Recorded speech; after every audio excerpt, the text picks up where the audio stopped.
The Institute for Experiential AI is proud to invite you to our spring seminar series, featuring leading AI experts and researchers sharing cutting-edge ideas. You can expect AI leaders from a broad range of industries sharing perspectives on defining and applying ethical AI in our distinguished lecturer series, and EAI faculty and Northeastern University researchers discussing their AI research in our Expeditions in Experiential AI series. Up next, join us with Northeastern University professor Ram Hariharan for his seminar, From Biological Aging Clocks to Longevity Medicine, and Artificial Intelligence Odyssey, on Wednesday, May 10th, 2023 at 1 p.m. Eastern, online. Registration is required and the seminars are free to attend. We hope you'll join us for an invigorating spring semester. Hi, my name is Chandra, Ram and Chandrasekhar, and I work in the Institute for Experiential AI in Seattle. Welcome to today's Expeditions in Experiential AI seminar. And we have a speaker, Dr. Ram Hariharan today. I have great pleasure welcoming him here. Ram is EAI core faculty. He is the director of the College of Engineering's programs at Northeastern in Seattle. And before he joined us, he was in a whole lot of other places in a startup named Macro Eyes. He was at the Fred Hutch Cancer Center. He was at the Institute for Systems Biology. He was at the University of Washington, all working on biological data science. And before that, he's been in a host of other places. You can see his detailed bio on the event side. After Ram gives his talk today, we'll have Pramod Nagare, a senior data engineer in our AI Solutions Hub. He'll join Ram to give a demo of a tool which they have together developed for biologists. Pramod is also in Seattle, so today's a Seattle special. And Pramod is a Husky with his master's from Northeastern. Now I'll hand you over to Ram and Pramod. Ram? Thank you, Chandra, for that kind introduction. So I'm trying to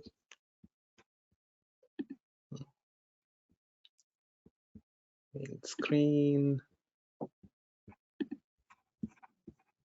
Switch to the main screen. So are you seeing what I'm seeing, the slides? Yes. Okay, so thank you for that kind introduction, Chandra, and greetings from Seattle, where the sun, for some strange reason, is shining so brightly. So what I would like to do today is I would like to talk about longevity, which happens to be one of the other things that is super viral these days. When I say some of the other things, you know what the answer to that is, right? It's ChatGPT. So today we are not going to talk about ChatGPT. We are going to talk about longevity. So I would love to divide the presentation into three parts. I'm going to give you an introduction to what has happened in the field before, and I have contributed a small slice to that field. And what's happening right now, some of the work we are doing right now that I would love Pramod, who works with me, to explain. We have built a little toolbox, and we would love your help and collaboration to build that toolbox out to make it more useful and expand the scope of that ML toolbox. And finally, I'll also talk about at least one slide about what needs to be done to enable us to move meaningfully in the direction where we want to go. So now I want to thank Usama and Rick and everyone at EAI for supporting my research. As Chandra was saying, I primarily belong to the College of Engineering, but my summer research and some research that is sprinkled throughout the year is supported very generously by EAI. So there we go. So you might have read the book, right? The Emperor of All Maladies is cancer. That might be true. And Sid Mukherjee has his own reasons for saying that cancer is the emperor of all maladies. But if you ask me, I'm biased, right? I'm opinionated because I work on aging. I've been working on aging. I think aging is the emperor of all maladies. Why is that so? The reason for that is simple.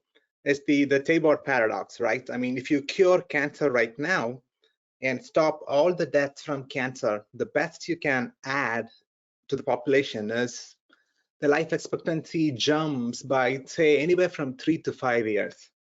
But the problem is, this is just like there's a movie, right, where one thing, if you escape getting into an air crash, the Final Destination movie, then something else will kill you. The trash can thrown at you will kill you.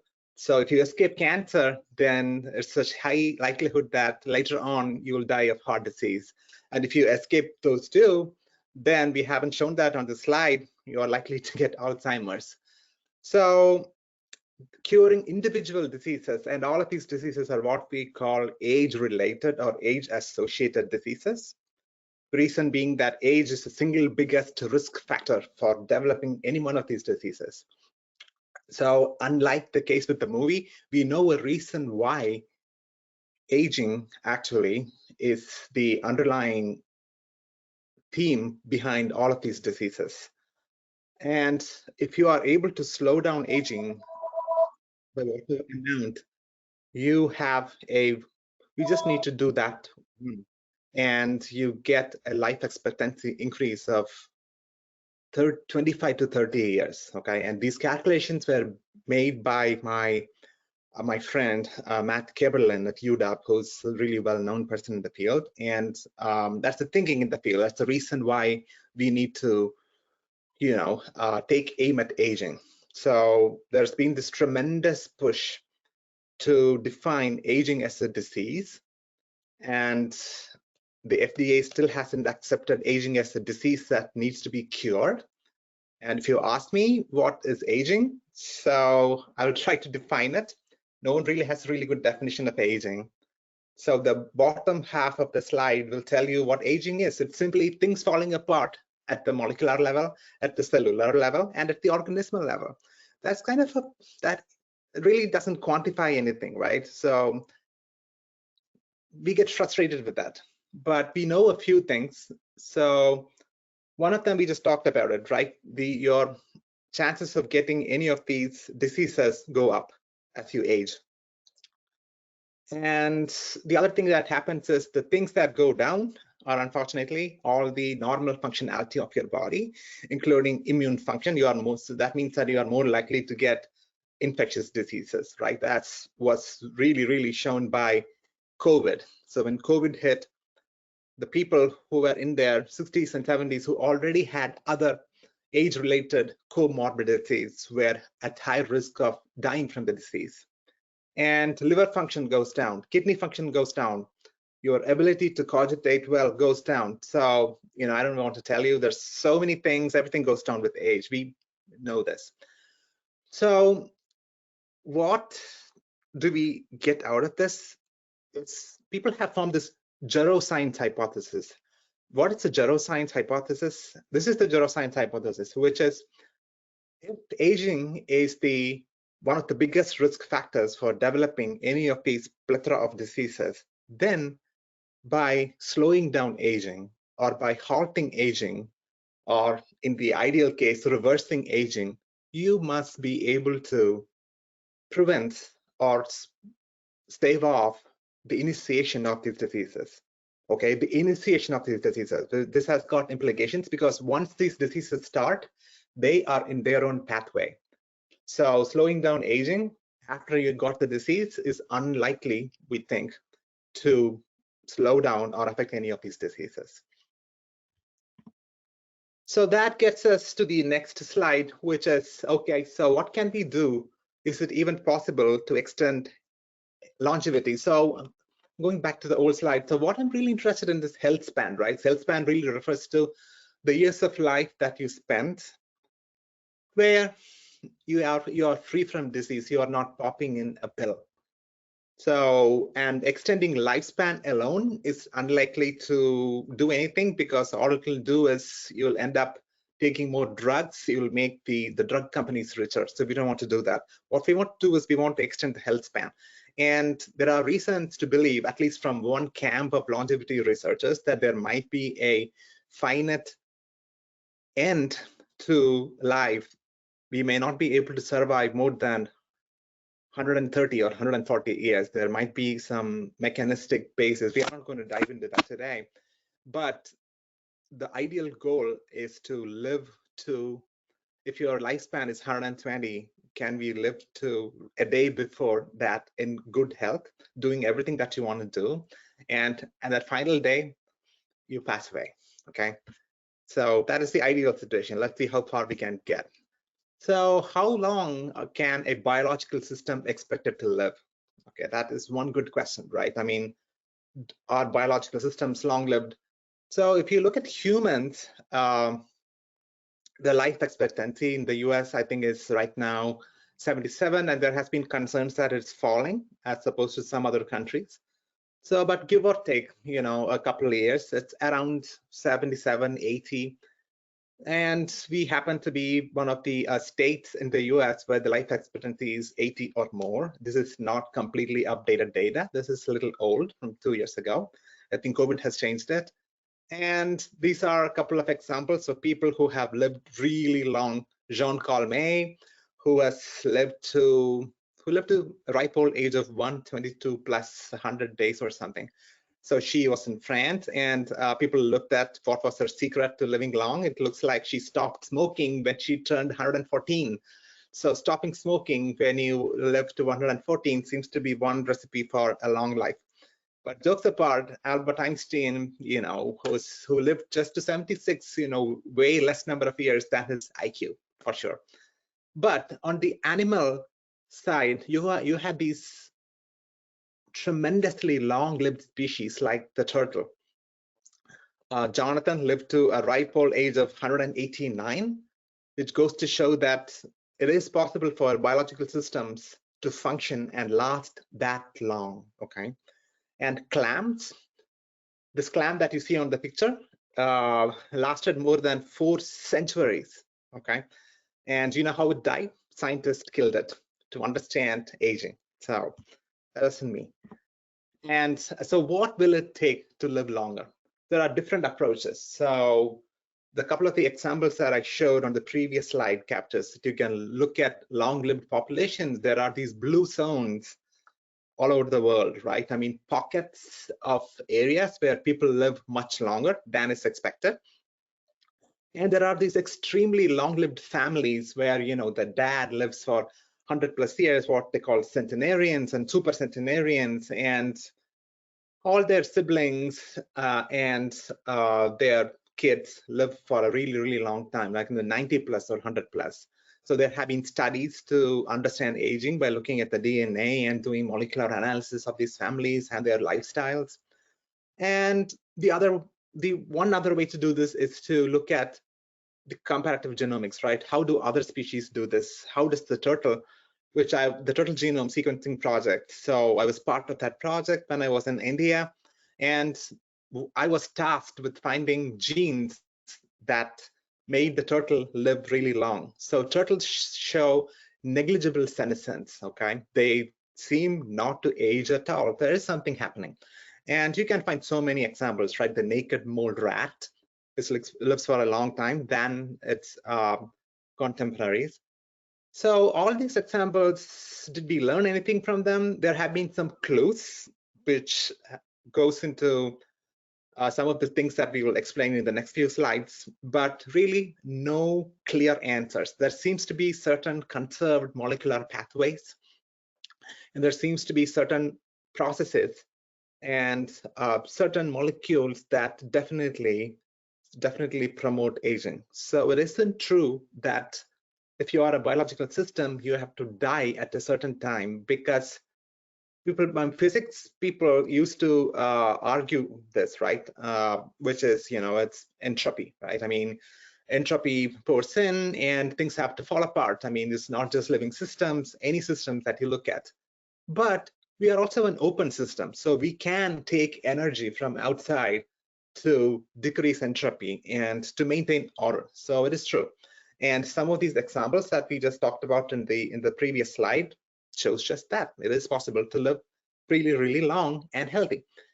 So what needs to be done? Well, I'm not going to give you a deep dive into all of the things that needs to happen for us to move the needle.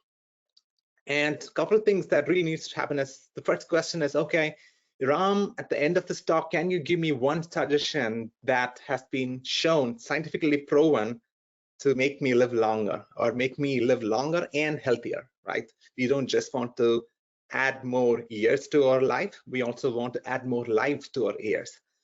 So it starts with measuring aging. If I say that, hey, intermittent fasting is really good, or taking metformin or rapamycin, the different longevity, the first generation, so-called first generation longevity drugs will actually extend your lifespan. The first question is, show me the proof. So how do you show the proof? To do that, we need to be able to start measuring aging. How fast are we aging? So that is challenge number one, and I will actually show you that we are actually stuck on that. We still haven't found a way to measure aging that everybody agrees upon. And finally, the place where AI can help. So machine learning has definitely helped measure aging. And we are also doing a couple of things in my own research, where we think that using deep learning and different kinds of data can actually help predict biological age, or how fast you are aging, more accurately. And the other area definitely is precision medicine. So if there are 10 different interventions that are shown to modulate aging, which ones will be the right one for you? So that and precision medicine, can you use generative AI to help discover new drugs? Yes, you can, but it isn't as easy as we suspected. So when generative AI was blossoming and new drug discovery paradigms came in, we thought that's going to be a piece of cake. No, because we all know that biological systems are extremely sophisticated and complex. We don't even know what the parts are. So of biomarkers. So what do we need to measure aging? We need a biomarker, right? We know these biomarkers really well. So you can use, fever is a great way to tell that, okay, how are you feeling? It can be measured using a thermometer. It measures your core body temperature, right? I mean, you have a high fever, something is not right. When it goes down, you are cured. You can go out and do your normal activities again. And you can use this for different things. You can use this biomarker for screening. You can use it for tracking how well a patient is doing, return to wellness, etc., etc. And for cardiovascular health, you have a bunch of measures. You can look at, blood pressure is one measure of cardiovascular health. And for diabetes, you have the pen. You take a blood sample, measure, fasting glucose, postprandial, random, goes and look at the spikes in your blood glucose. You can do all of that stuff. They're all biomarkers, right? You can use it for different purposes. And lung function, as we found out during the COVID outbreak, it measures cardio health. The pulse oximeter that you see there, it measures cardio health by looking at your pulse rate and also lung function. And for aging, what do we have? Do you have an instrument, or do you have a metric that says that, okay, today this is how fast you are aging, or the last year, this is how fast you aged, or what is your biological age, not your chronological age. Okay, chronological age is easy to calculate. And the first attempt to use machine learning for doing this started with this person that you see on the screen, who I would put my money on this, who will, I think, win the Nobel Prize sometime. So Steve Horvath. Steve Horvath in 2013 was looking at a very curious problem. He wanted to see if we can find epigenomics patterns in identical twins, where one twin had a different sexual orientation than the other one. And he did not find any epigenomic signatures to say that, okay, this person will be gay and this person will be straight. He did not find that. But he had this data from, I think, 30 pairs of identical twins. It was sitting on his computer, and he was at the University of California at Los Angeles. And he said, what else can I try to do with this data set now that I have this data set? So what he did find, that the epigenomic patterns were reproducible and could predict the age of that individual. So what are epigenomic patterns? We know this. Epigenomic patterns are these chemical tags or chemical modifications that sit on our genomes or DNA, and it's called epigenome. There are different kinds of these chemical modifications or chemical marks. And the way that I would look at these chemical marks is for people who are relatively new to epigenomics, is they are these editor's marks, right? If an editor crosses out a line, even though the line is there, we are not going to read it because the editor has crossed that out. Or more like punctuation marks. If you put an underline, underscore below a word or a sentence, which means that that sentence, we should pay special attention to that sentence. So although you inherit a bunch of genes or genetic information, it is not true that all of that genetic information will be used. Why? Because it will depend on what sits on that DNA, the epigenomic signatures. And we know that genes are controlled. Genes have many of these control elements. Think of them as switches and dials. And some of these control elements sit before a gene. They sit in these places in the genome called promoters. So promoters are the regions and where these epigenomic signatures are most important, because they can, changing those can control how active a gene is. So what did he find? He found that there are reproducible patterns by looking at patterns of these epigenomic marks, specifically methylation marks, okay? DNA methylation marks, not just anywhere. So in the genome, there are what they call these CPG islands, which goes to show that if you see a cytosine and a guanosine, CG, and on the same strand, and you have these islands where you can find many of them, they are targets for methylation. Okay, there are enzymes that add and remove methyl groups from these sites. So they are really important. So that was his finding, and they can predict the age of an individual. And this is the essence of Horvath clocks, what he calls the DNA MH. And he actually used machine learning. Well, some people don't like to call it machine learning because it was essentially a linear regression model. And he used elastic net. He got the data from, so after looking at the little bit of data from identical twins, what he did was he saw a signal. He wasn't really convinced it was true. So he looked at existing data in the public domain and used more than 21,000 features, okay? 21,000 features, I guess that's the reason why he used linear regression. And he used a combination of lasso and ridge, which we now call elastic net. So, and he could actually predict by the age of an individual to within 3.6 years, okay?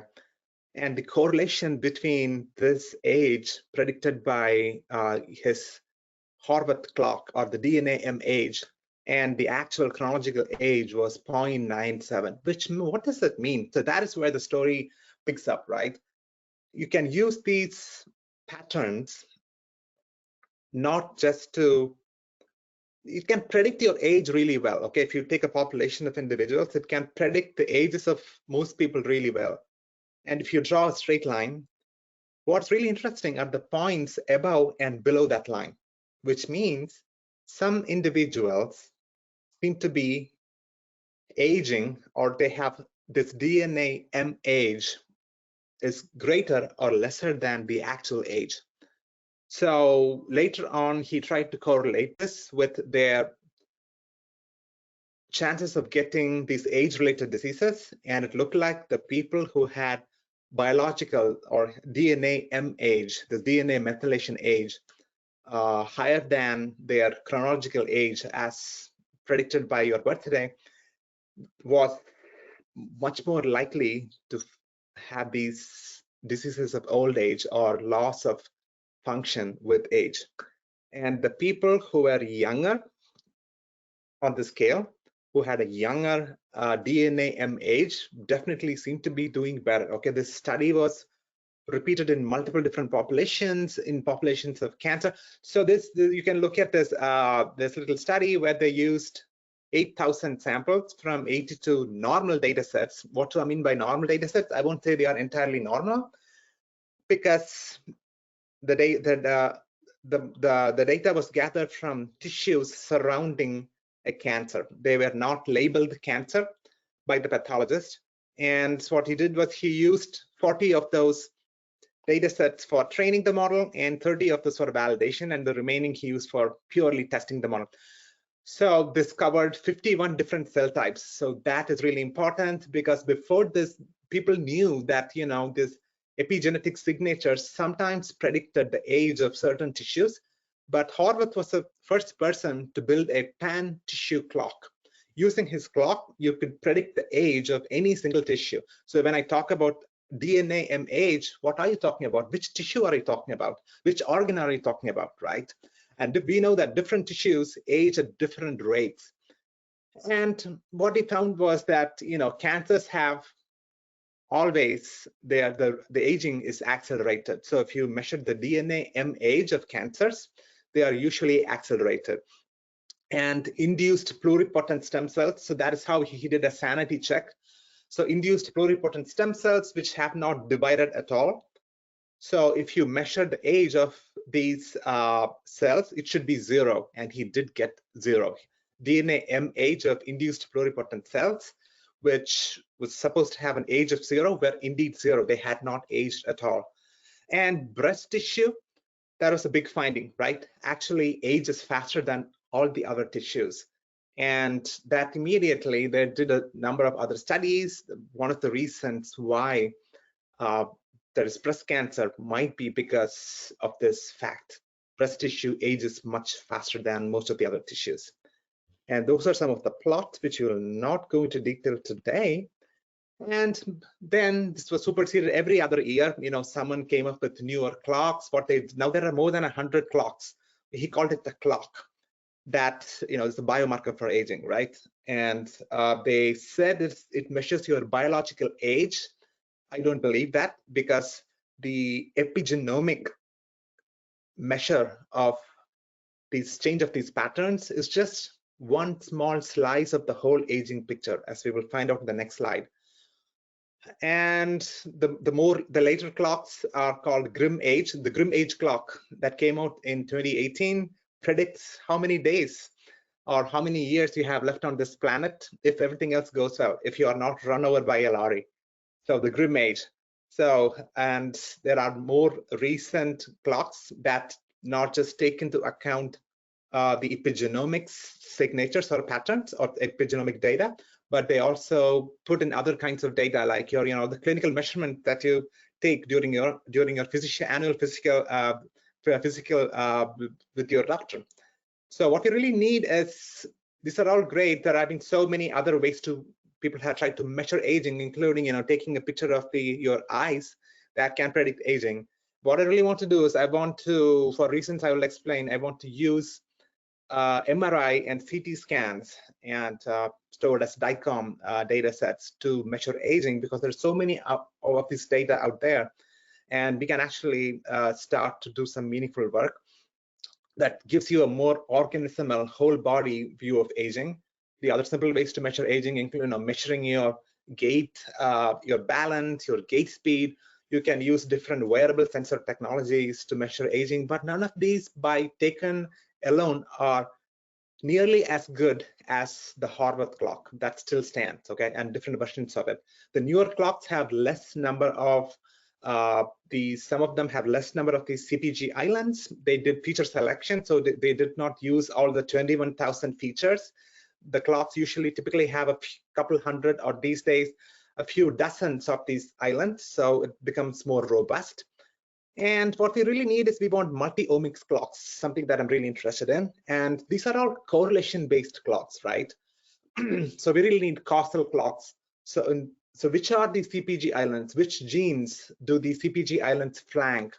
And what can we learn more about the aging process with these causal clocks? I know that I have just a couple of minutes left.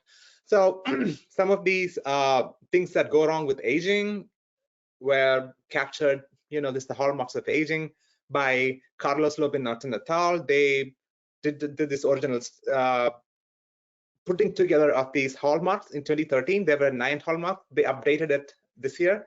There are now 12 hallmarks, and you can see some of them. And the epigenetic alterations, the changes in the stuff that sit on your DNA, it just happens to be one slice of the whole picture. And you need different kinds of measurements to measure stuff going on reproducibly in all these other hallmarks.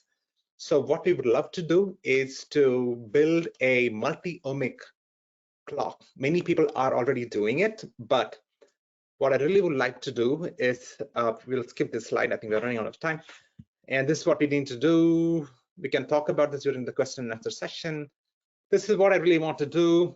So I really want to focus on certain subpopulations. For example, cancer survivors. We have already started this work with the Institute for Systems Biology, and we are putting out a perspectives piece. So I'm waiting on my collaborators at the Institute for Systems Biology before we send this out for a publication. And we got some little data. So it's data from cancer survivors. Cancer survivors are supposedly, they have accelerated aging. And the other disease where there is accelerated aging, where we just have a collaboration, is from the Benaroya Research Institute in Seattle. That happened after my talk at Meta. So they said they have data from Down syndrome patients.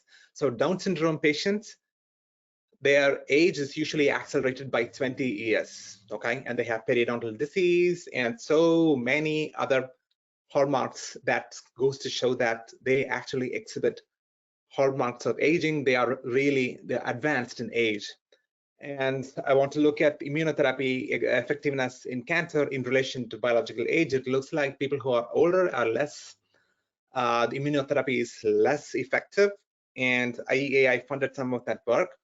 And we are writing the manuscript and building multi-omic ML powered tools. That's what we want to do. At first, we are building some tools. That's the other half of my research interest. So we really want to build multi-omic tools because I cannot claim that we are the experts in all of this biology, right? So we really want to build these multi-omics based ML tools, what we call the Artificial Intelligence for Longevity Toolbox. We are collaborating with someone at the University of Birmingham, and who's pretty well known in the aging field, Pedro Magales. And we want to build that toolbox out. We already started. We did some work on that, and we are interested in other things like, I think everyone is interested in this. How can we reduce the number of features? The expanding feature space in biology. Most of these high throughput measurements, they give you measurements on 25,000 genes, and we have maybe at most a couple hundred or a couple thousand samples that we have. So how can we use known biology to compress these features into meaningful features? That is something we have been working on. We can use different approaches. We know metabolic networks, and metabolic networks actually, I will show that, offer a great way to compress these features from, say, 100 different genes into a handful of features.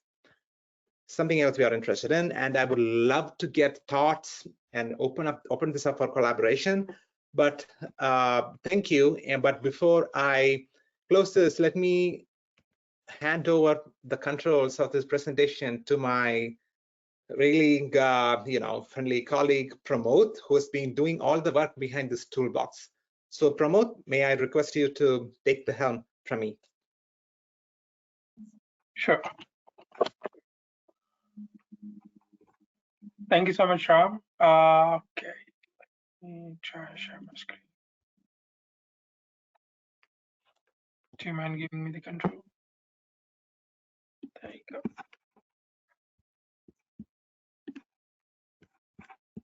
Did you get it? Yeah. Oh, cool.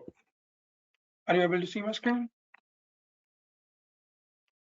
Yes. Thank you so much, Ram, and thank you so much, Chandra, for introducing me. So here we can have short presentation on the toolbox. Me and Ram working behind the scene. We call it as Artificial Intelligence for Longevity Toolbox. And to give you a brief about what is this about and what we have embedded in there, I would like to give you small presentation first. There you go. Yeah. So artificial intelligence longevity toolbox, we discuss about to have multiple features that will relax load from biologists and focus on getting the insight of data coming from the different experiment biologists worked upon on their data sets, and coming up with the machine learning models behind the scene that will drive further more insights to that particular data. So in terms of features, what AI lot provides, we have like a web application, feature importance, exploratory data analysis, auto ML. So this is something cool that biologist doesn't have to look into the technical aspect of what's going on behind the scene. However, at the same time, they're getting the feel about knowing their data in much more detail through exploratory data analysis, coming up with the machine learning models without knowing about how the algorithm works in behind. At the same time, they can intercept the model about how the model is working behind the scene. So we can have feature importance, model interpretability, so that we can get more insights about the data and how the model is being trained on. And of course, the scalability component coming from the cloud. So this is something what we are working on, and that gives us like a biologist a very cool feature on working on that user data set and coming up with the different insights on that particular experiments. So like we kind of wrapping this under like a machine learning project. So we know in regular machine learning work or project, we do have data sets, we do have reference data set that we like to curate and make it available for the training. Then we do exploratory data analysis, feature engineering, feature importance, all those different cool life cycle stages what we have. It's all embedded into this particular platform. However, this is like a layer where biologists have to just interact with it without having to know about all those different backend features and get a feel about their data and coming up with multiple different algorithms without having to go into technical aspect of it. So AutoML, something what we introduce, we are using H2O package that's coming from H2O.ai. So that does most of the work, scaling up different multiple classification algorithms in the backend on the data what user has created. And also on top of the user data set, we do have different feature types coming from publicly available data sets. We do have GTEx, that's like a tissue expression data sets. We do have gene ontology related data sets coming from the public repositories. And we do have protein to protein interaction data sets as of now. So all the different feature types we have that can correlate with the user data set and come up with the different algorithms for the classification based on the experiment conducted from biologists. So in the backend, we do have AutoML. Along with that, it does all the hyperparameter tuning, all those different classification models, model evaluation based on the performance metrics based on those particular algorithms. And out of all those different iterations of model training and coming up the different algorithms, it weighs in all those different factors and comes up with the best model that suits for the particular experiments with the given data sets. And on top of that, what are the feature type user has selected for that particular user data. So along with that, we do provide model interpretability features and feature importance feature where biologists can get a feel about, okay, for this particular data set, for this particular feature type, these are the feature importance. Those are like influencing the experiment even further. So that will kind of insightful for biologists to get into detail about how the data looks like, how the experiment looks like, and how the classification model looks like in general. So these are the features what we have introduced for AI LOT project, the toolbox what we are introducing for biologists to help them out with their research. And this is the backend website or the backend of the application behind the scene. So we do have cloud machine running on the AWS cloud. We do have backend that runs all those different data load component, AutoML component, feature engineering, model repository, model evaluation. And once the best model is being selected, that model being deployed for that particular experiment. And if you see, along with the user data, we do have some available data sets that in conjunction with the user data set will run all those different algorithms. We have GTEx, PPI, Geo, and there is a web connector as well. So this is the backend high-level design for the toolbox what we are working on. And to give you a quick demo, let me share my screen. Yeah, so this is the website we are running right now. This is internal as of now. However, this is soon going to be public for biologists to have a look and feel and play around with this particular toolbox. And more to come on this particular one, as Ram mentioned. We do have some more work to be done, and some more features to be added on this particular toolbox so that it can be more user friendly. And I'm looking forward for the longevity use case for the biologist. We have this FAQ page where the user can see about what is this about and get answer about this particular page. They can connect with us on their query, and we can happy to solve and collaborate with the internal EAI institute as well for providing support. And to give you the main gist of the particular toolbox, we have this particular web page where we can interact with the biologist and their user data and come up with the multiple different algorithms behind the scene and see how it interacts. So for the part of demo, I would like to introduce one of the sample user data set biologists can come up with. So if you see here, we have this gene identifier or entries ID we call, right? So these are the different genes we have.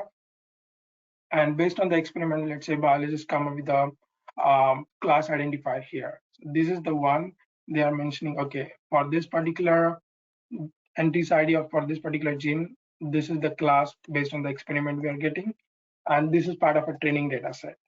And I would like to know how it reacts for different kind of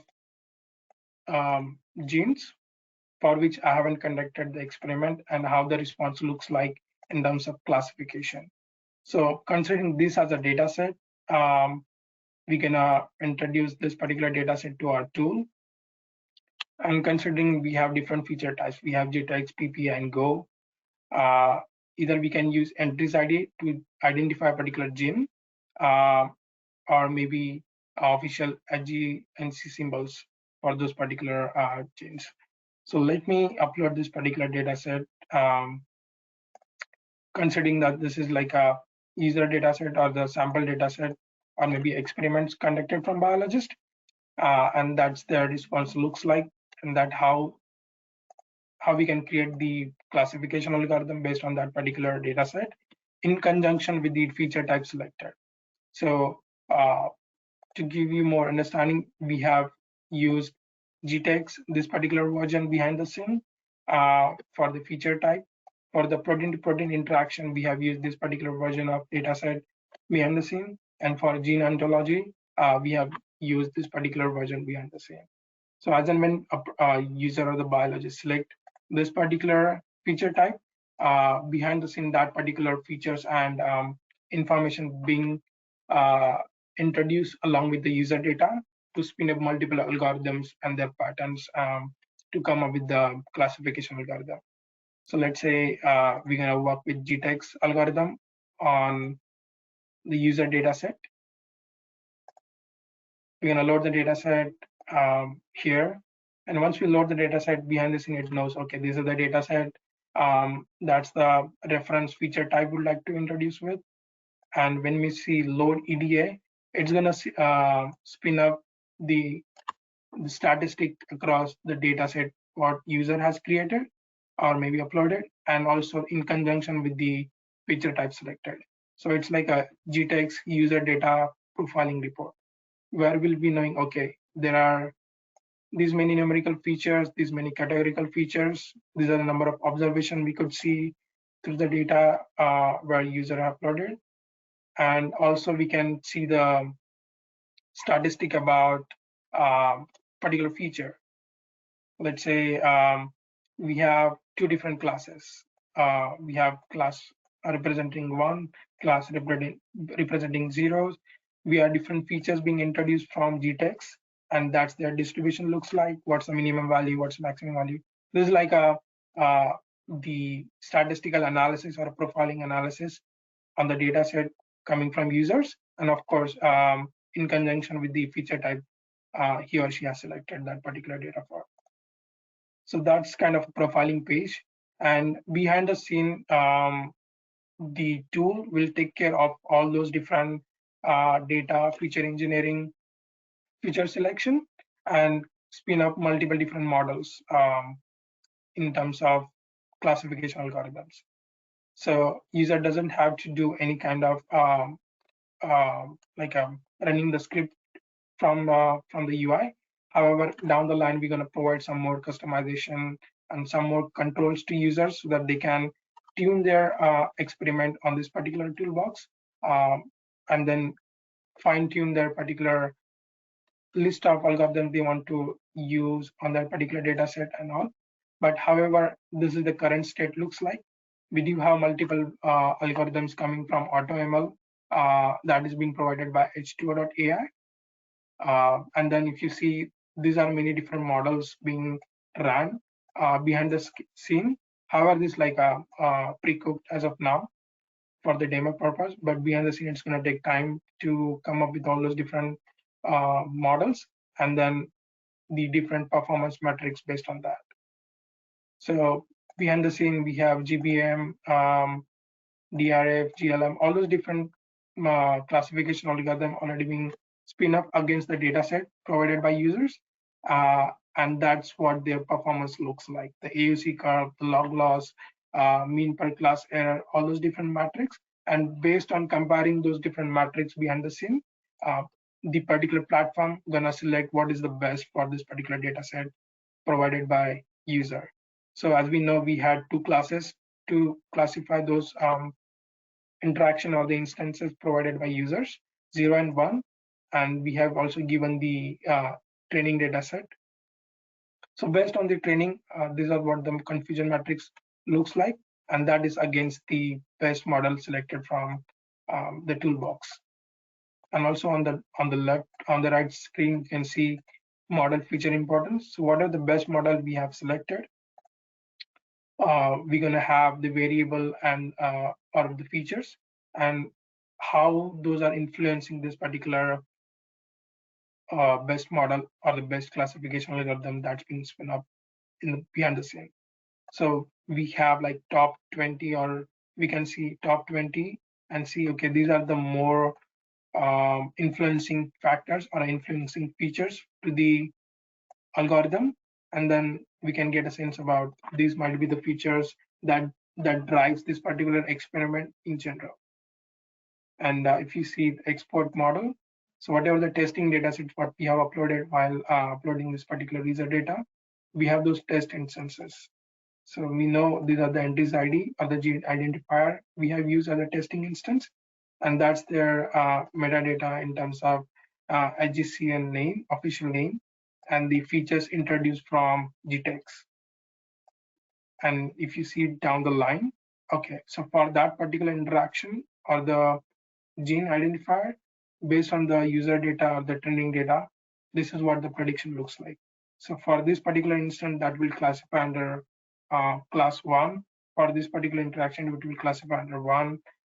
This will classify under 0. So all those different AutoML features will be taken care in the backend, and user will be given with the total different models being executed behind the scene, what's the performance matrix looks like, how the feature importance are there for that particular best model selected, and of course the model summary in general, so that user can get a feel about their data, the statistic, of course, the training, and how the model training looks like, and what are the features influencing the experiments, and also they can predict on their testing instances. So that's on the high level what we have under the hood for AI LOT. that's for demo. Ram, do you like to introduce any feature that we missed on, or maybe what's coming up on this platform?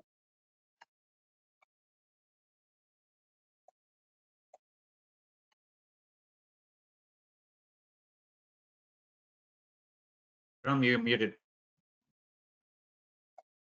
Ram, you're muted. Yeah, you made it.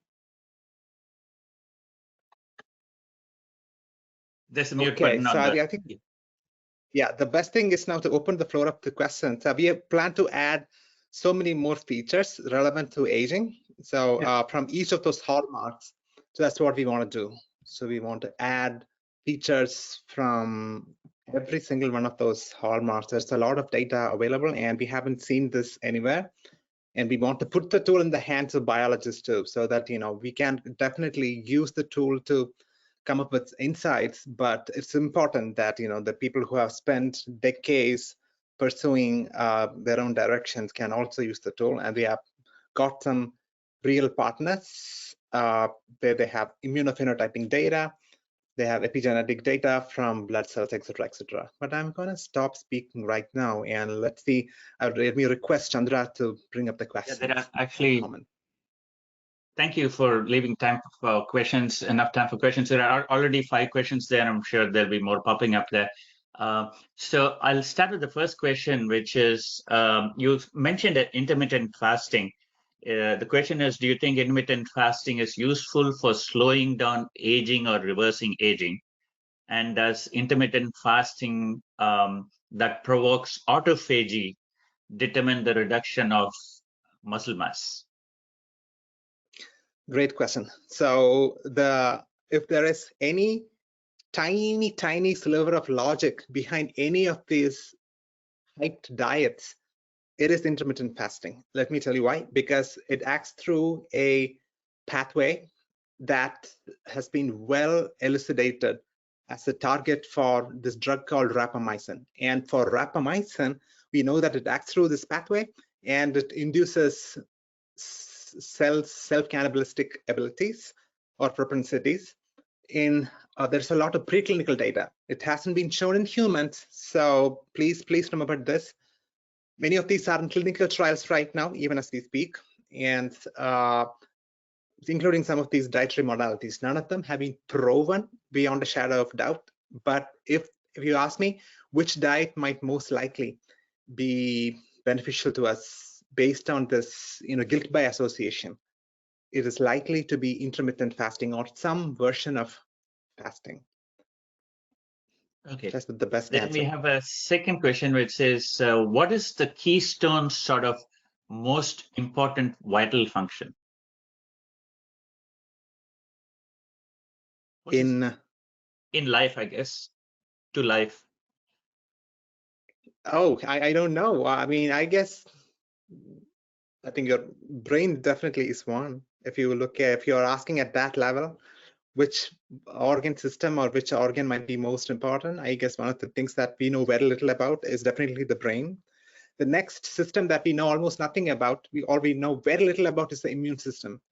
So complex, we understand very little of it. For the other tissues and organs, we know more than these two, the functionalities of these two organs, but we still have large gaping holes.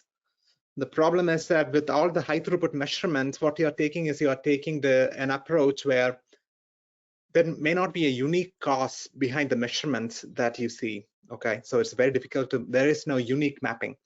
So the goal that some people are, the way that some people are approaching it is to use the reverse approach, in which you start understanding more about the fundamental processes and the cell, and then try to see, can you compute, what will the measurements be if we know that these protein making machines have this much of capacity, and you have these gene expression measurements.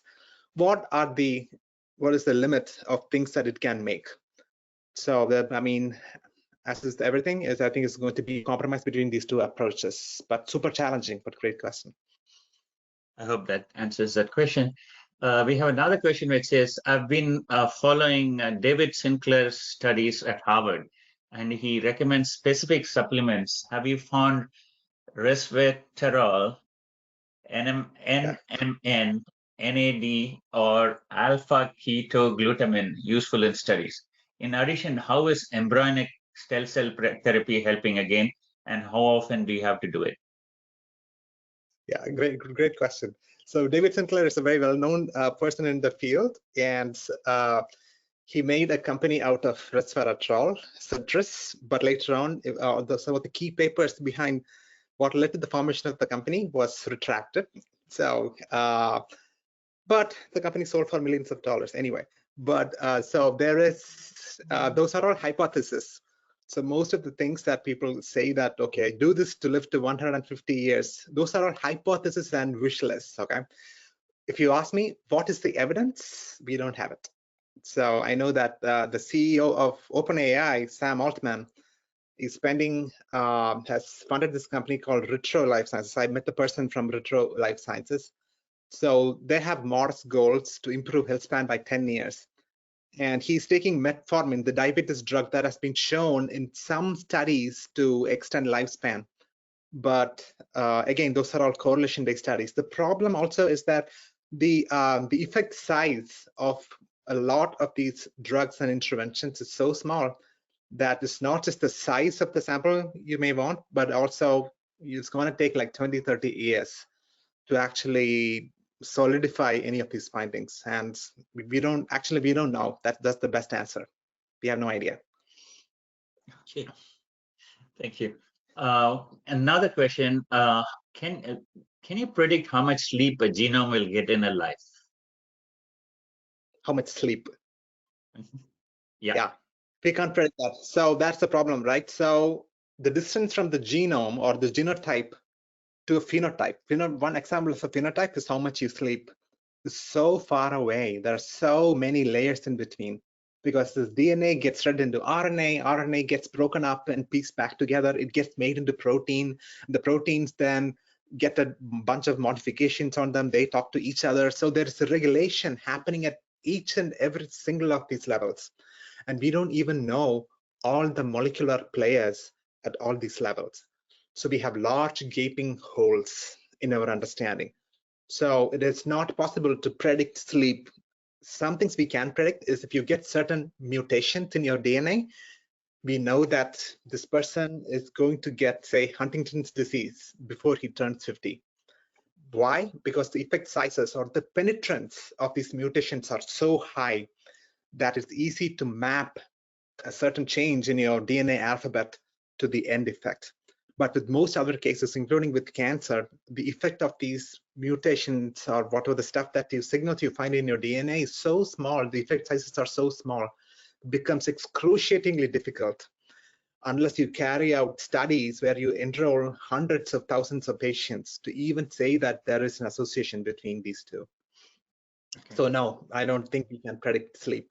I haven't seen any reports where they have said that this mutation, leads to sleep. I think they have found one mutation where there is this very, very rare syndrome where the person cannot sleep at all. And this usually happens in the 20s or 30s, and you can look it up. And I think people have identified mutations behind that. And those people usually die within 2 or 3 years because of there's no way that they can sleep. So extremely rare, excruciating. But yes, but beyond that, no, you cannot predict it. Multifactorial, right? That's the problem. I have 2 more questions. I'm going to try and sneak that in the 1 minute that we have left. So one of them is about the tool. Are you planning to introduce visualizations in the tool? And if so, yes. You could maybe talk to John Guerra Gomez at AI Curi. I'll be super happy to talk with. I can send you details there. And do you think the DNA inflammation is one of the important causes of aging? How can inflammation be prevented? Great question. So not DNA inflammation. I mean, inflammation definitely seems to, this is one of the hallmarks, right? So increasing inflammation leads to different diseases, and almost all diseases are underlain by inflammation.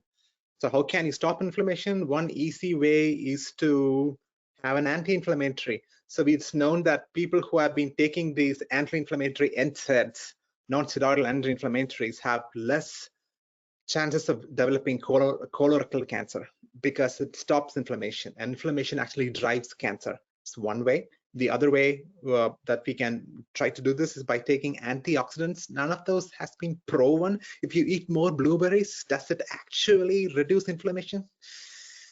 It's still up in the air, okay? So I don't want to say that, oh yeah, eat more antioxidants, you'll be fine. Yeah, it's a wish list. Theoretically, yes, but in the body, we don't know how many buffers, how many layers sit on top of this. So we don't know. And having a healthy gut seems to, but what is a healthy gut? We can't define it. We still haven't defined it. So you're seeing this much of this bacteria, this much of that bacteria. Yeah, but is that healthy? How do you define healthy? So it's all correlation based right now. All the microbiome studies are correlation based. We need to convert them into causal studies. It's super hard to do that with human beings, right? You can't ask them to change their gut content and it's okay, this prevents disease. And one or two diseases, there has been some causal effects have been shown, but you can take fermented diets, nothing wrong in it, but increases the microbial diversity, likely yes, but is it guaranteed that every person is going to benefit from it? I don't know. So it's good to say that. I don't. We're running out of time, so maybe we have to stop there. Thank you so much, Ram and Pramod, for a wonderful, fascinating lecture and demo. Thanks for answering all the questions.